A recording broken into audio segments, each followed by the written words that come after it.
বাজার করে নিয়ে আসা জিনিসগুলোর মাঝে এই এক টেস্টি স্যালাইনের সম্পূর্ণ বক্সটাই ছিল নষ্ট, ডেট ফেল। তারপর যখন ফেরত দিতে যাই, দোকানদারের কথা শুনে একদম আকাশ থেকে পড়লাম। Subscribe this channel World of TS. গত 2 দিন আগে অনেক কিছু বাজার করি, সাথে এক বক্স টেস্টি স্যালাইনও নিয়ে আসি। পরের দিন ছিল ক্যাম্পাসের মসজিদে ইফতার, তাই আর শরবত বানানো হয় নাই। তারপরের দিন ইফতারের সময় সবকিছু রেডি, শরবত বানাতে গিয়ে দেখি ভেতরে আঠা আঠা। তারপর ভালো করে দেখে বুঝলাম সবগুলাই ডেট এক্সপায়ার্ড, অনেক দিন আগেই এগুলার মেয়াদ শেষ।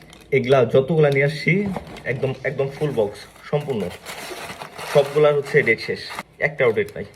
অনেকটা ভেবে ডিসিশন নিলাম এটা ছেড়ে দেওয়ার মতো জিনিস না, কারণ ক্যাম্পাসের ম্যাক্সিমাম শিক্ষার্থীরাই এখান থেকে কেনাকাটা করে, সবারই এটা জানা উচিত। ইভেন দোকানদারেরও অনেকটা সতর্ক হওয়া দরকার। পরের দিন আবার ওই দোকানে যাচ্ছিলাম, ভাবলাম যদি অস্বীকার করে বা ফেরত না নেয় তাহলে একটা শিক্ষা দিব। আর ক্যাম্পাস থেকে বাজার আসতে 5 মিনিটও সময় লাগে না, তো প্যারা নাই। প্রমাণ রাখার জন্য ভিডিও অন রাখি।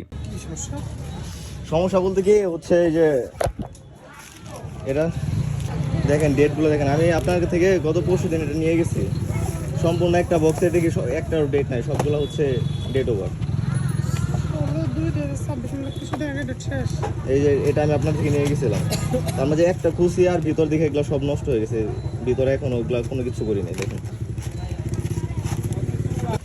আমি সচরাচর লক্ষ্য করিনি।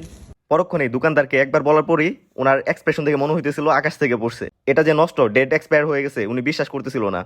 সাথে সাথে ফেরত নিয়ে নেয়, আর অন্য সবগুলো চেক করে দেখে সবগুলোরই ডেট শেষ। তারপর সবগুলো আলাদা করে রাখে, উনি নাকি কেনার সময় এগুলা খেয়াল করেন নাই। অনেক অনেক গিল্টি ফিল করতেছিল, আর টাকাও ফেরত দিয়ে দেয়। আর তারপর আমি আর তেমন কিছু বলি নাই। ওনার কথাবার্তা, ওনার অ্যাপোলজি, উনি নিজেই অনেক লজ্জিত এবং বিস্মিত। আমিও বেশ অবাক হইলাম। সত্যি কথা বলতে শুধুমাত্র গ্রামীণ পরিবেশই সুন্দর না, গ্রামে থাকা প্রত্যেকটি মানুষই সুন্দর। তাদের নম্রতা, ভদ্রতা, লোভহীন মন মানসিকতা অনেক বেশি।